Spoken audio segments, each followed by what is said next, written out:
Kde ste sa spoznali? Doma. Doma? Ale jak k tomu došlo? No, normálne. Ste si vypisovali, alebo čo? Áno. Hej? Mhm. A čo bolo prvé, ak si je napísal? Čo ťa napadlo?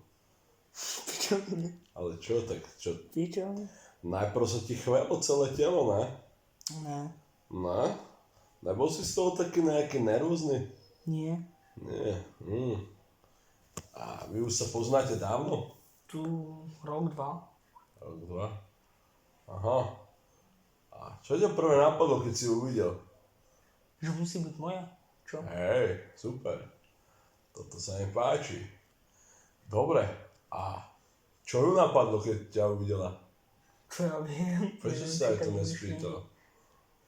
A počuješ, a koľko má vlastne ona rokov? 14. 14.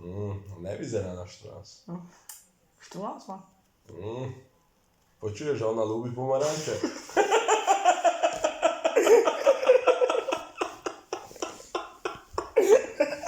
Čo ti je? Ty, Ona ľúbi pomáhať.